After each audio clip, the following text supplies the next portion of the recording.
As Sarah mentioned, I've been looking at this topic for a little while now, about 8 years, and what I'm going to do today is give you a very brief introduction to the topic of women and gender in terrorism and counterterrorism, and really hopefully encourage you to consider some of these themes and methods a little bit more in your own work. So I'm going to do this in two parts today, and in the first half of this lecture, I'm going to look at women both historically and in contemporary groups as they relate to extremist and violent extremist movements, and demonstrate why it's important to consider their roles within violent extremism and gender dynamics within these groups more broadly. And in the second half of the presentation, I'm going to draw off my recent book, A Woman's Place, U.S. Counterterrorism Since 9/11, and try and get you thinking a bit more about women's roles, gendered assumptions that surround these in counterterrorism using the case study of the U.S. I know it's a methodology course as well, so I do explain the methodologies that I use within these, and I'd be happy to expand on these more in the Q&A afterwards as you wish. So I think that everyone is very aware of these terms, but I always find it useful to very quickly discuss them and ensure everybody's on the same page. So there's a lot of terms relevant to discussions in this space. The first is sex, and this is either of the two main categories, that is male or female, in which humans and most other living things are divided on the basis of reproductive functions or their biology. There's also things such as sex stereotypes, which are culturally shaped beliefs about what men and women are like and how they do and should behave. But gender is what I really focus a lot more on in my work, where gender is a social construct that refers to relations between and among the sexes based on their relative roles. So gender encompasses the economic, political, and sociocultural attributes, constraints, and opportunities associated with being male or female. It is a social construct, and as such, gender varies across cultures. It's dynamic and it's open to change over time. It is not interchangeable with women or sex, the two definitions previous. In addition, gender relates to other ways of defining identity because gender is part of the socio-cultural context in the broader societies around us. And there's a number of other important criteria that come into play here as well, including things such as class, race, poverty levels, ethnic groups, and age. These are also important sociocultural factors for assessing alongside gender in the context of terrorism and counterterrorism efforts as well. Gender analysis is the primary mode of gender analysis I would use in my work. It's the main tool, and it refers to a range of methodologies for the systematic gathering and analysis of information on gender differences and social relations to identify and understand the different roles, division of labor, resources, constraints, needs, opportunities, capacities, and interests of men and women, boys and girls in a given context. So what gender analysis helps us to do is better understand those socially constructed roles of men and women in a given society and consider how this impacts their roles, interests, and opportunities in unique populations, in our case, violent extremist groups. For example, gender analysis can help us identify how a society views the roles of men and women, understand why some resources or opportunities might be restricted or enabled for women and men based on gendered norms or ideals. And gender analysis can also be applied to extremist groups, where we can consider things like how they may view the roles of men and women within their organization, how those gendered roles might be restricted or enabled, and what interests men and women may perceive from having membership in or supporting a group. This can also be applied to those who counter violent extremist organizations, in the perceptions and assumptions that they have for the roles of men and women in countering violent extremists or counter-radicalization efforts. Finally, gender binaries refers to how traits and characteristics associated with masculinity and femininity are often viewed as opposing each other. So, for example, if men are viewed as strong or violent or leaders within a group, women may be viewed as weak, passive, or in support roles. Women may be viewed in private roles versus men in public roles. And as we'll see, a lot of these binaries often extend to the other and extremist contexts as well. Essentially, gender and gender analysis give us some useful concepts for interrogating what roles women and men are presumed to have in a violent extremist group, as well as the means for which to counter these in initiatives such as counterterrorism or CVE work. So as I briefly mentioned, in my work, I don't focus on sex per se, but more on the gendered norms and assumptions around how persons identified as women are viewed within the context of terrorism studies and feminist security studies primarily. So I look at how government actors might assume particular stereotypes or gendered notions or assumptions about what roles women can or should have in these fields, and the assumptions that underpin these.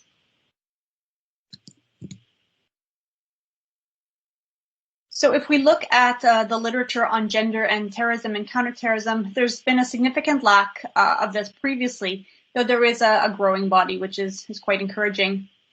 But there's been a lack of understanding of the gender dynamics in violent extremist groups. And what we need to realize is there's no single pathway into radicalization, and it's a process diverse to each individual, and gender analysis becomes a very important lens in this toolkit. Interrogating these groups by utilizing gender analysis and asking, for example, what the gendered assumptions, gendered roles, gender dynamics are understood to be, both by these groups, can be important for tools for better understanding and responding to these groups more holistically. We can also utilize gender analysis to consider things like gendered assumptions that may exist in radicalization processes. So, for example, if we look at things like the push and pull factors that may explain one's entry into a group, gender analysis can help us identify how these might be unique for men and women based on gendered norms or assumptions in that sociocultural context, or the lived experiences of men and women based on those gendered assumptions.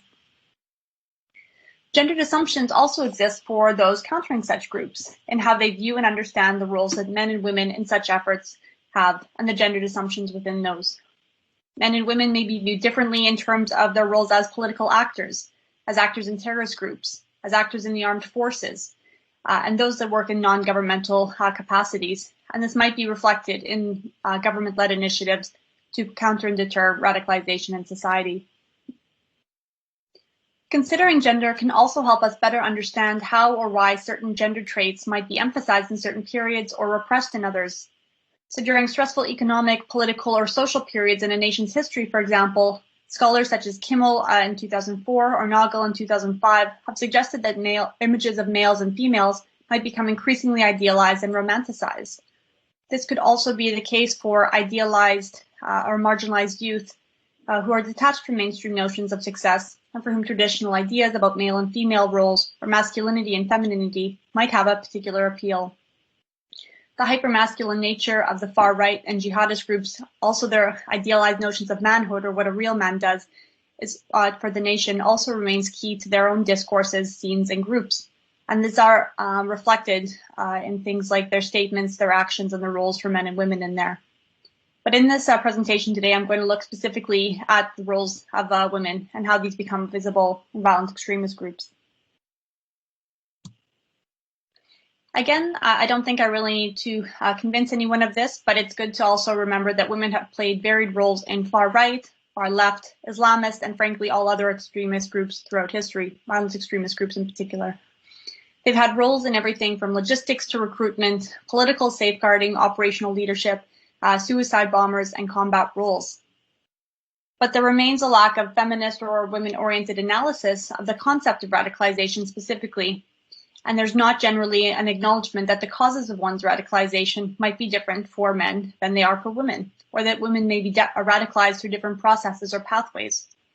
As Brown notes, quote, while the definitions associated with radicalization themselves are presented as gender neutral, they are nevertheless underpinned by masculine notions of rationality, autonomy, and agency. And in fact, very little analysis of radicalization considers women as prominent radicals at all, end quote.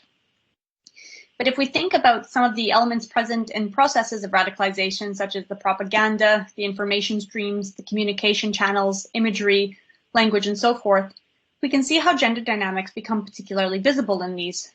And I'm going to look at this now in the case of ISIS, an area I've worked in extensively.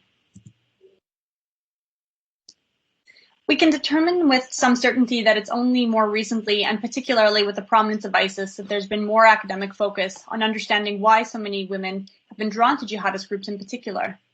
And if we look at some of the propaganda produced by ISIS, we can see that they've made extensive efforts to reach out to men and women through diverse gendered messages, images, and language. We can also consider the push and pull factors that are linked to recruitment in organizations like ISIS. Well, we're going to use gender analysis to look at women in jihadist groups. We can certainly also consider this in the case of males in extremist groups as well. But I want us to think a bit more robustly about the utility of gender analysis and radicalization processes of both men and women in diverse ideological violent extremist organizations. So we'll utilize gender analysis to consider the push and pull factors related to women's recruitment into ISIS. And some of the most widely recognized push and pull factors push factors that motivated women to leave and join the group in Syria and Iraq were in fact quite similar to men. And this was one of the first reports that looked at this from Saltman and Furnett in 2016.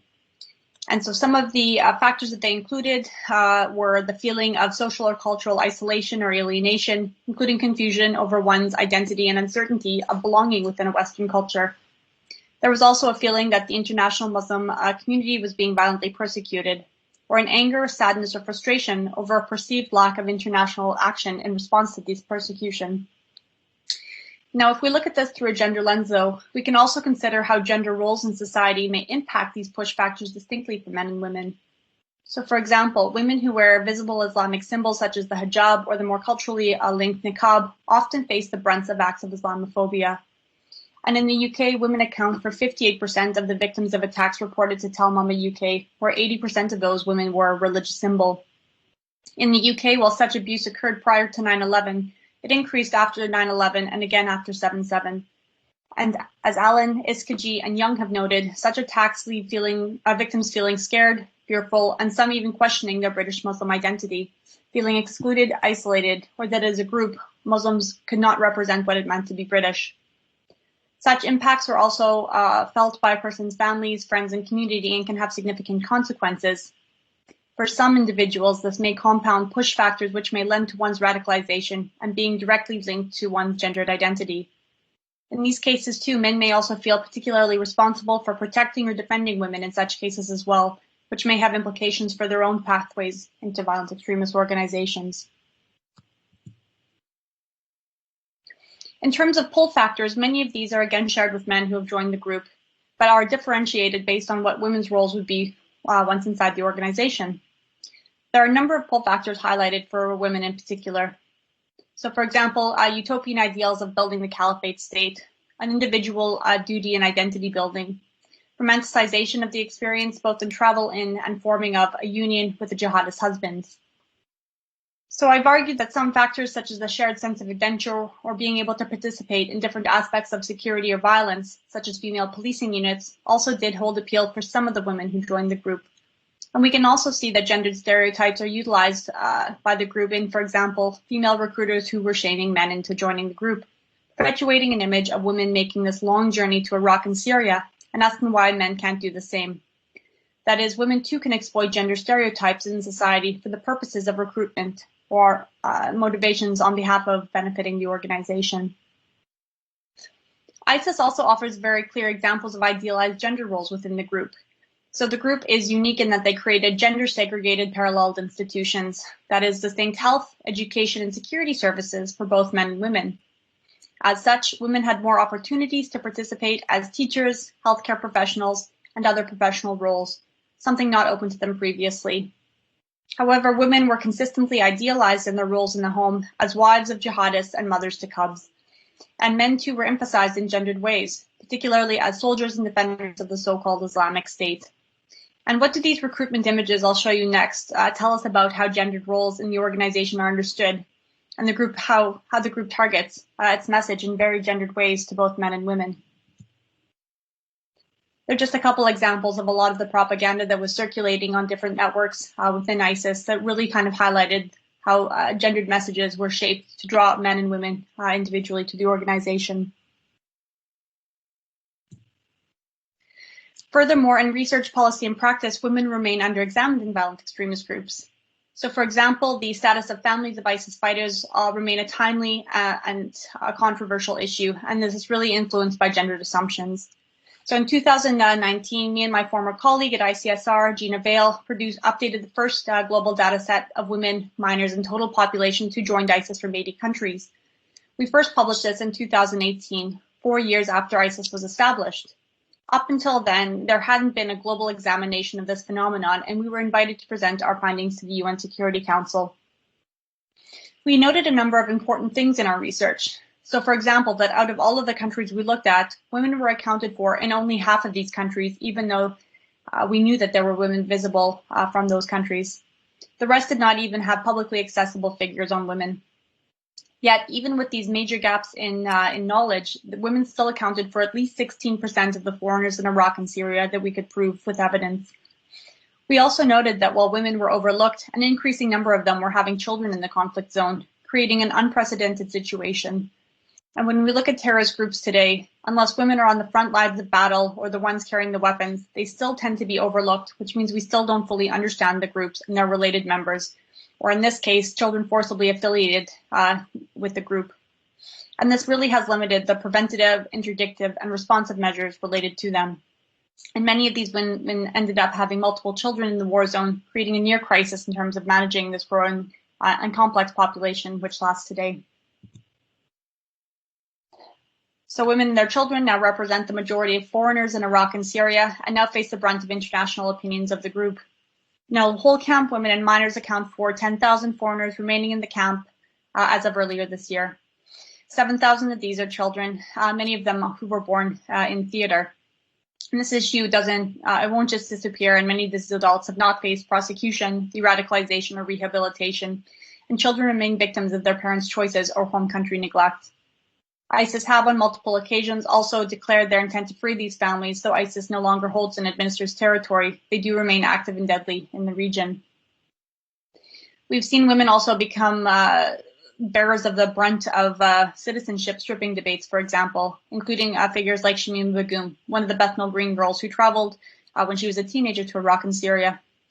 The repatriation, rehabilitation, and prosecution of these women have also varied country to country, depending on gendered views of these women.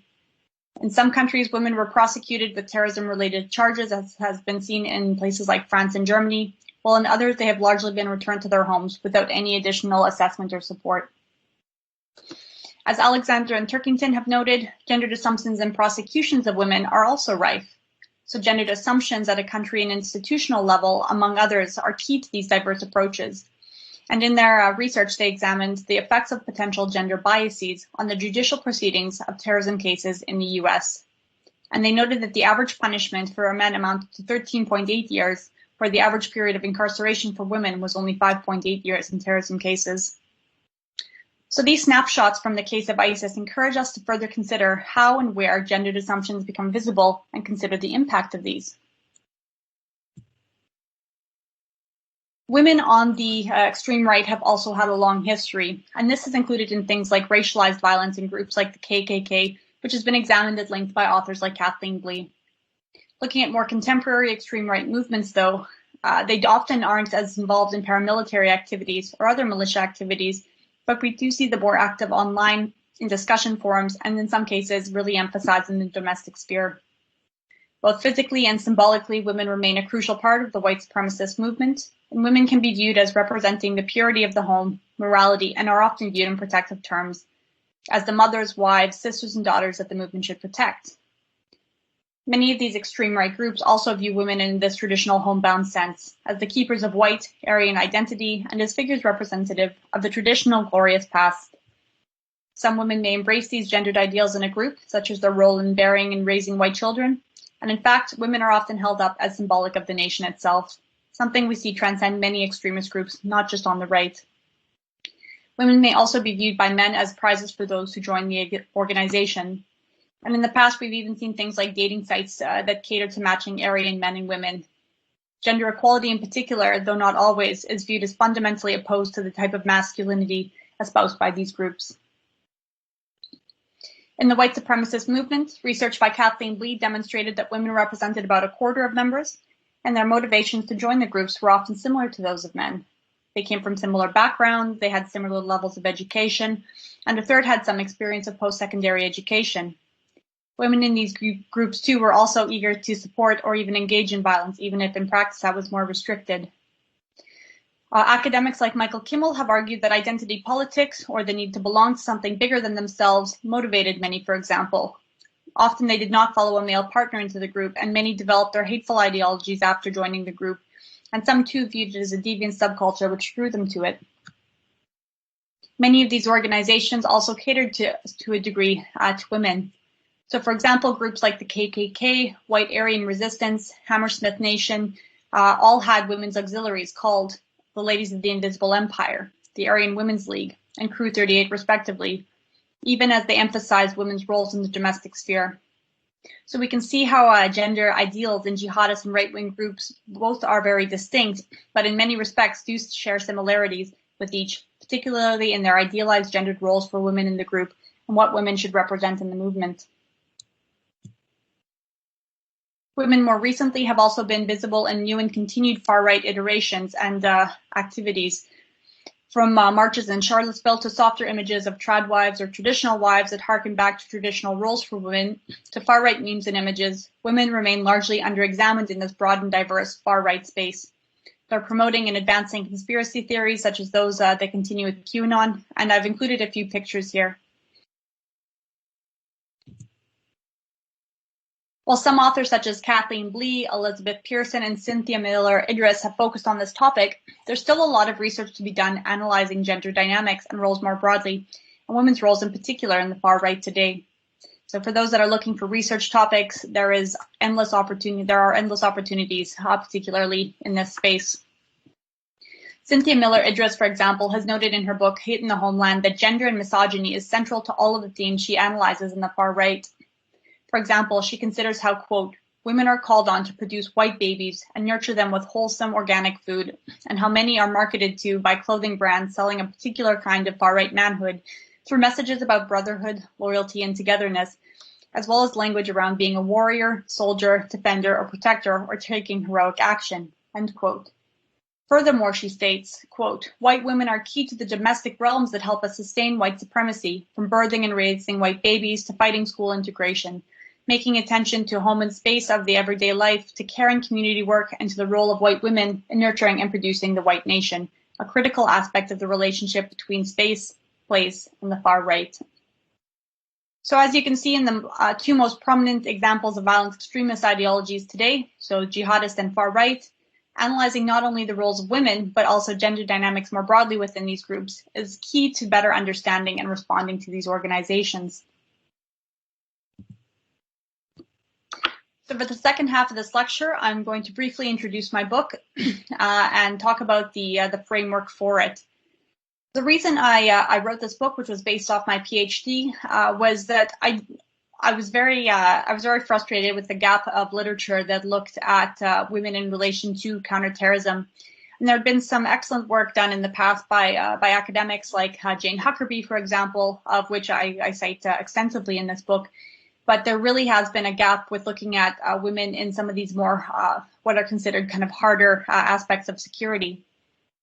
And so I thought that there was a gap to fill, and it was something that very much interested me, and this really motivated the focus of the PhD research. So within this book, the key argument of it was that in this global war on terror, it has really impacted the roles of women in relation to counterterrorism and terrorism in largely unrecognized and largely undocumented ways. And it really had profound effects on the efficacy, the impacts, and the support of these efforts to prevent, address, and recover from terrorism around the world. In other words, by not fully understanding, supporting, or recognizing women's roles in relation to counterterrorism and the gender dynamics within these, led to flawed or problematic policies and practices. Yet, there are also many positive advances seen in this period and lessons that could be carried forward to practices today. And the book demonstrates that it's absolutely imperative to meaningfully engage and consider gender dynamics and women at every step, including as actors, partners, and even targets of this work. And this is the so what implication of the book, that women's participation really matters to counterterrorism. And it impacts not only the efficacy of these practices, but also ensures that they reflect the needs and considerations of women in that society, thus also emphasizing a human rights compliant approach to counterterrorism, which does not in fact violate their rights unintentionally. So what I did in the book was develop a framework specific for academics, policymakers, and practitioners to better assess how, where, and why women might be emphasized in counterterrorism policy and practice. And this allows us to better highlight problematic gender stereotypes or assumptions and work with partners to advance women and considerations related to women more effectively in this space. So I'm going to talk you through the framework a little bit now before looking at some specific examples within the book. So in the book, I look at 9/11 and the subsequent international counterterrorism response by the US through this neglected lens, which considers how women have been agents, partners, and targets of counterterrorism in the years since. By agents, I mean women who were physically working within the US government as soldiers, diplomats, aid workers, and so forth, who had a direct or indirect role in countering terrorism. So I take an all of a government approach here. I'll look at the comprehensive full spectrum approach to countering terrorism. When I look at partners, I reference women in foreign countries such as Iraq, Afghanistan, or Yemen that the US has worked with through foreign governments or who have otherwise been engaged as communities of interest. When I talk about women as targets, I mean women who are actually members or supporters of these groups, particularly ISIS and Al-Qaeda. And the book draws from Cynthia Enlow's question asking where are the women, and it really examines how, where, and why women have become visible in the discourses and practices related to counterterrorism through this lens of international efforts from 2001 to early 2019. It focuses on both US women and local women in Afghanistan, Iraq, Yemen, and Syria. And as I mentioned, it considers full spectrum approaches, which ranged from preventative efforts in CVE and PCVE to direct engagement, stabilization and recovery, and activities that were all specified as having a direct or complementary role in counterterrorism. And again, because I know this is a methodological course or a class where you're looking at methodology a bit, so before I really dig into the findings, I'm going to tell you a couple quick points about how the book is laid out and the methods I used. So for this, I did a discourse analysis and reviewed over 500 US government documents, including strategies, speeches, and policy reports. I also conducted about 40 interviews with senior and mid-level US government employees, civilians, defense personnel, and diplomats for this, all of who directly informed or worked on these policies or programs. And in the book, I drew off of 3 bodies of literature, so international relations literature focusing on women, peace, and security. I looked at feminist security studies, and I looked at terrorism studies. And it's important to note that when we talk about women in policy and practice, we have to recognize that these are almost always gendered, and they can be based on things like idealized gendered roles, assumptions of men and women in this space, or ideas of what a woman's place is in relation to security. So these discourses and practices can either challenge or reinforce these stereotypes. For example, the idea that men might be more efficient soldiers, or that women are often victims instead of agentic actors in their lives and communities, or even that mothers versus fathers are better positioned in the family to counter violent extremism at home. By recognizing all of these discourses and practices are gendered, it helps us identify, question, and challenge these assumptions to ensure the most efficient, fair, and legitimate approach to countering terrorism is taken. So if you want to look at how women have been visible or become visible in the discourses and practices of counterterrorism over 18 years, where do you even start? And what I did is I started at the presidential administration level. So I reviewed speeches and national security and counterterrorism strategies and other documents that laid out the positions of Presidents George Bush, Obama, and Trump, and how they intended to counter terrorism and how women were envisioned in relation to this. While each administration took a unique approach to countering terrorism over their tenure, each consistently referred to an all-of-government approach, a comprehensive approach to countering terrorism. And this generally meant defense and diplomatic means, while others such as development and economic streams of effort received differing levels of prioritization depending on the administration in office. And so in the book, I have a specific chapter for each of the Department of Defense, Department of State, and USAID. So as I started moving through all these documents, what I came to notice was that women were generally referenced in 7 of the following categories in relation to U.S. counterterrorism efforts. So the first was the most straightforward, women as security practitioners or their former roles in the armed forces, police, intelligence services, or other security-related roles. The category viewed women, particularly American women, in terms of their active roles and contribution to U.S. security forces, and were almost without exception referenced alongside their male colleagues, the men and women in the U.S. forces. But when we look at foreign forces, this men and women label often disappeared, suggesting female security actors in forces the U.S. partnered with might be viewed distinctly or even negligibly. The second category was on conflict prevention, reconciliation, and reconstruction, and this was based most pointedly off UN Security Council Resolution 1325, UN's landmark resolution on women, peace, and security. The category highlighted how women serve both as actors in preventative or post-conflict efforts, which contribute to state stability and security. And 1325 remained largely neglected until the first U.S. National Action Plan on Women, Peace, and Security was established in 2011, later influencing department-specific recommendations related to women's roles in counterterrorism. Third was the category of women's rights, empowerment, and equality. And there were two distinguishable streams within this.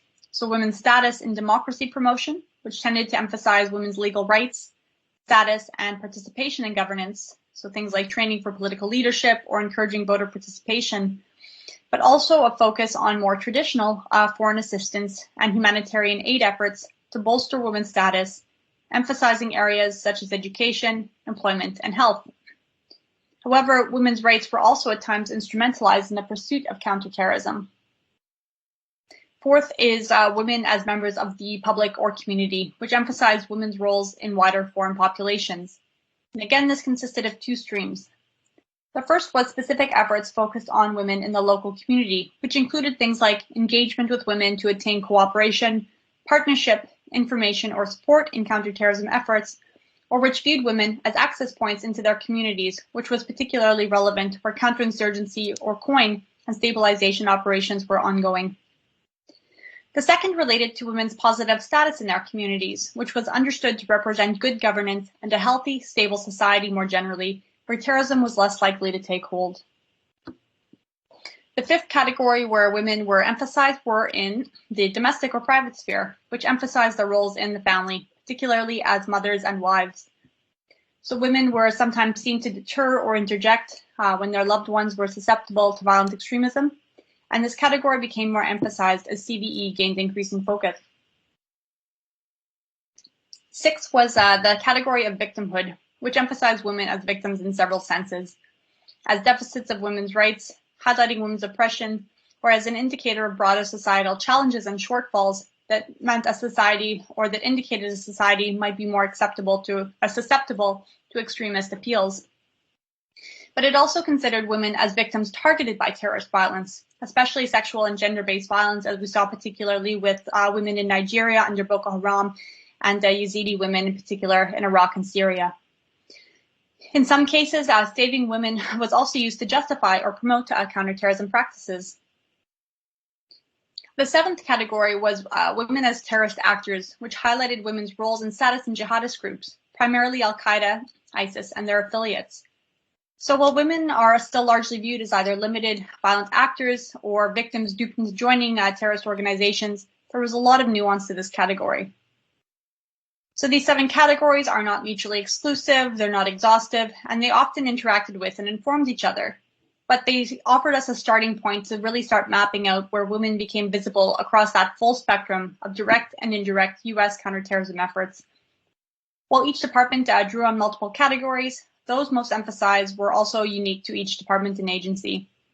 And how these categories were understood became visible in practice in relation to counterterrorism also evolved significantly over this period based on several factors. No single factor informed how or why these categories related to women evolved in U.S. counterterrorism discourses and practices. But they were largely influenced by 8 key factors, and each department or agency was influenced uniquely by these at different points in time. So these generally related to the specific discourses present in the wider environment at that time, or the discursive milieu, those discourses that informed and guided practice. There was also the physical operational environments in the U.S. was operating in, or that operational milieu, the locations and contexts those actors operated in, and the mission at hand. There are also the features in each agency themselves, or the agency milieu.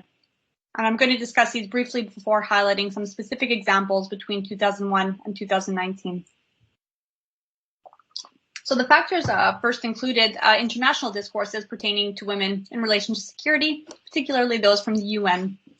So whether it was CEDAW from 1979, the Millennium Development Goals, or most significantly 1325 on women, peace, and security, UN Security Council resolutions Also those related to ISIS, which came out predominantly after 2015, later gained importance. And these international discourses were important for shaping those global norms pertaining to women's roles and status in this period as they related to counterterrorism and CVE. Second were the national discourses or statements by the US presidential administration and high-ranking officials pertaining to women's security. So these included those national security strategies, national strategies for combating terrorism, which really drove that interagency cooperation and effort. And they also considered specific counterterrorism relevant discourses by Presidents Bush, Obama, and Trump in their presidential speeches and statements. Third were the operational environments the US found itself in, and the unique historical, geopolitical, and sociocultural characteristics of each country or region in which they operated. So, for example, the gender-segregated nature of countries like Afghanistan, Iraq, and Yemen prompted female-centric or gender-sensitive responses where it was more culturally appropriate to have women engaging with other women, particularly in public interactions and sensitive activities such as body searches. Each of these operational environments had to be assessed in its unique context in terms of how it influenced the shape of those counterterrorism efforts. The fourth factor was the operational objectives, which were continuously evolving over this period, and it was impacted by the environment the US was operating within and the strategy, mission, or program at hand. None of these environments was static, and the situation in places like Afghanistan, Iraq, and Yemen changed substantially during the global war on terror, prompting evolving operational objectives. How, where, and why women were engaged was directly tied to that operational objective of the day and the understood means with which to achieve it. Fifth, counterterrorism, how counterterrorism is constructed really depends on how that terrorist threat is understood, including the women-centric actions of terrorist groups. So, for example, when Al-Qaeda in Iraq began using women to smuggle contraband or employing female suicide bombers, we saw new female units being established in Iraq to help search women at checkpoints and engage with women in operations. As women increasingly traveled to Syria to join ISIS, this was also increasingly reflected in CVE programming that became focused on or tailored to women as well. But we still saw women as a lesser consideration in a lot of these initiatives, and male actors remained the primary focus of counterterrorism policies. Sixth was the department or agency's own historical knowledge, consideration of, and emphasis on women and gender in their work. And women tended to be considered more in evolving counterterrorism programming when they'd been explicitly mentioned in things like policy language or when gender was considered in agency planning, frameworks, and evaluations. This also considered the presence of things like gender advisors, gender coordinators, and other roles where women and gender concerns were prioritized, and what levels of support, influence, or access these had. Seventh was agency limitations, where each faced distinct operational or bureaucratic limitations or specific gaps in knowledge. Agency limitations also saw competition for resources and prioritization, where, unless programs were framed as counterterrorism relevant, they often risked being relegated down the chain of funding priorities.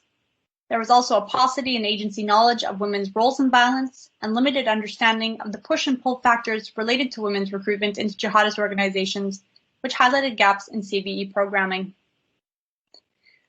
The last factor that really came to light as I was doing this research was that of interagency cooperation and coordination. So various agencies were working together on certain programs or where they informed joint practices or initiatives. So the collaboration and interaction between different agencies in different countries or regions of interest was an important aspect to consider. But there was not often a single platform to facilitate interactions, and these really varied significantly across region and nature of effort and were impacted by other considerations, including the personalities and priorities in each location. There was also limited analysis of how different streams of effort impacted on each other and interrogating the consequences that arose from this. So civil-military relations, joint gender advisory groups, joint training exercises, and personnel exchanges were all relevant to this point. It's another argument I make in the book that it was particularly at this agency level where we really have lacked analysis, and there were very human reasons that happened within these very institutions to explain further or provide a bit more insight into why women were viewed in certain capacities or in certain roles. The very last component of the framework that I'm going to touch on today were justifications to include women. And these were prominent discourses that were frequently referenced to identify or to justify why women should be engaged in counterterrorism efforts. And these proved particularly important for understanding different motivations for including women by each agency or department. So the first justification frequently cited was the perceived increased operational benefits, innovation, and effectiveness achieved by including women. Here, women's inclusion in new ways, such as in new roles, units, or programming, was highlighted as making counterterrorism-related initiatives more effective. Second was a rights-based approach, which saw three manifestations. The first was the assertion that women had the right to be able to participate equally in all aspects of society, including security and counterterrorism, and this was sometimes viewed alongside a specific standard required, for example, a physical training requirement as seen in the DoD. But as long as they reached that, then it was her right to participate in any role. The second justification within this was that women's rights were often viewed as those most negatively impacted by terrorist violence and the broader insecurity that may accompany this. And as such, it was crucial that women be included in formulating and implementing responses to them. This also ensured that programming did not in fact violate women's rights unintentionally when gender-specific impacts were not accounted for, which were recognized to promote more effective counterterrorism approaches. The status of women's rights and equality were also viewed in a democratic sense as an indicator of broader state stability, where responsive democratic states were less likely to foster extremism. So women who had rights were empowered and were understood to be able to more effectively contribute to counterterrorism efforts, and their rights should thus be prioritized as part of a broader democratic-centric approach. So these rights approaches were utilized to advance women's roles in counterterrorism, to protect women in practice, and to use flourishing women's rights as an indication of a society resilient to extremism. The third justification was that half the population approach, where women's inclusion was justified by virtue of their representing 50% of the population. So that category suggested that gender as a social construct could shape the roles and experiences of men and women in society differently, where women could bring unique perspectives, ideas, or experiences to the table. And as such, in order to have the most robust approach and to direct and indirect counterterrorism, those gendered roles, experiences, and perspectives of the other half of the population had to be recognized and reflected in policy language and programming. Sustainable peace also increasingly demanded the buy-in and consideration of diverse and traditionally neglected groups, such as young women, youth, or minority populations, to ensure their longevity, where women's representation gained particular emphasis.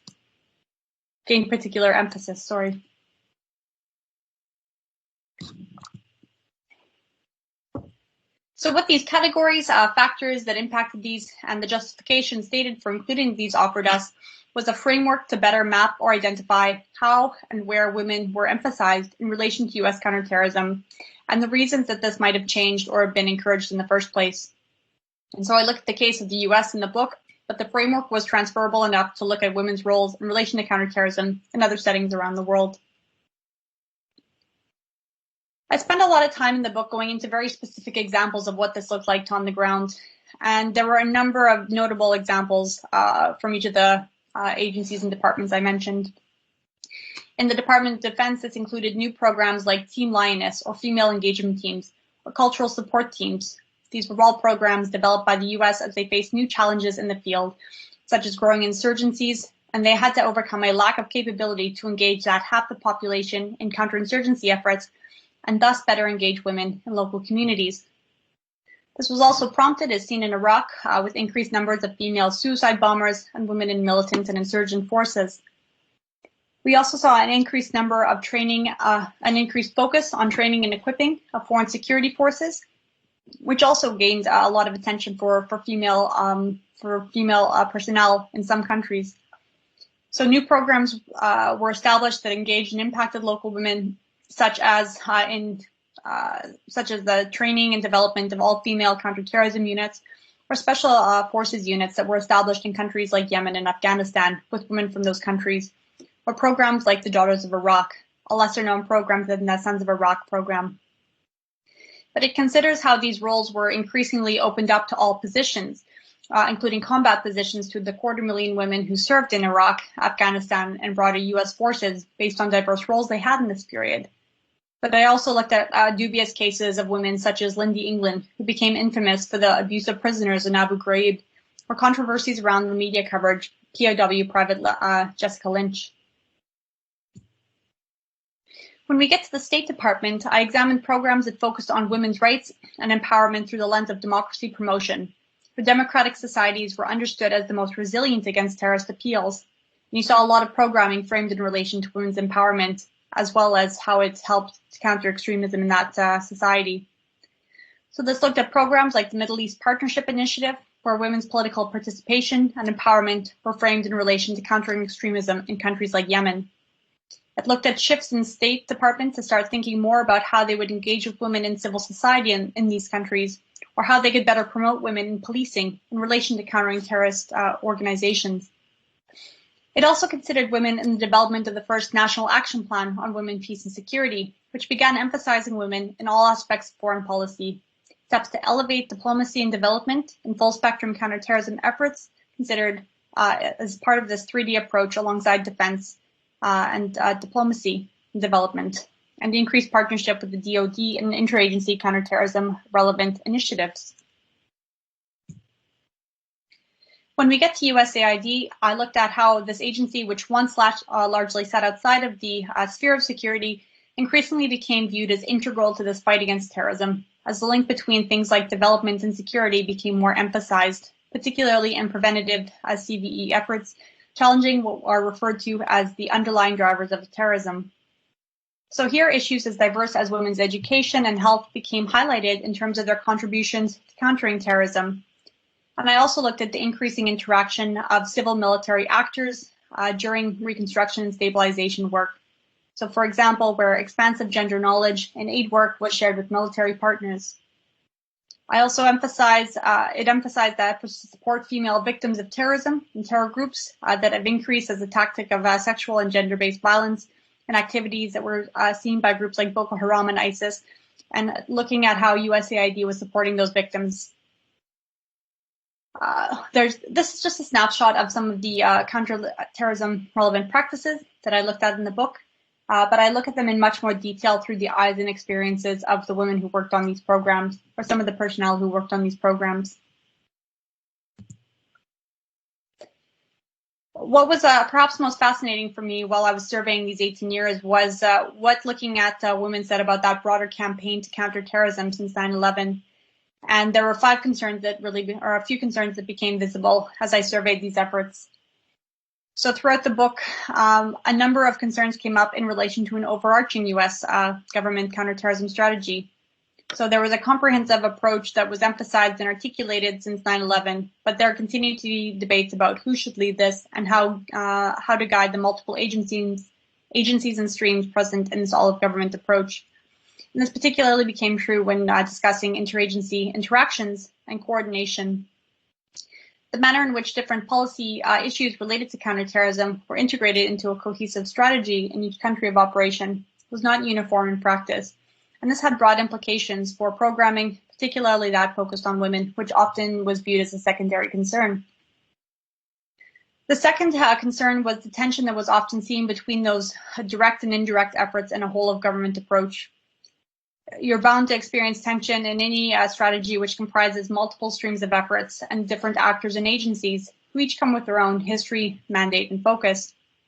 But if we look at direct and indirect streams of effort, how they were balanced and prioritized could be considered in terms of the significance and value each stream appeared to hold as part of this comprehensive approach. The balance between short and long-term objectives and competition for the resources required to sustain each stream.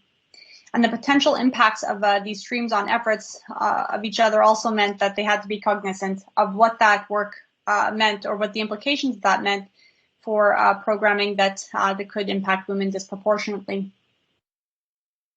Third was the transformation of policy discourses into practices on the ground. So what you say in a statement, in a presidential statement, or a national strategy, or a doctrine does not necessarily translate seamlessly onto the ground. And it really had to be traced in its interpretation and implementation on the ground.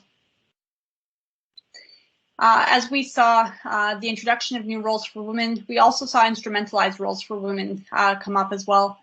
And some of the cases I looked at in the book, women were engaged in efforts based on new roles that were developed for a specific task, purpose, or new operational concern or objective. So one example was increased positions available to female servicewomen in the DoD in Afghanistan and Iraq.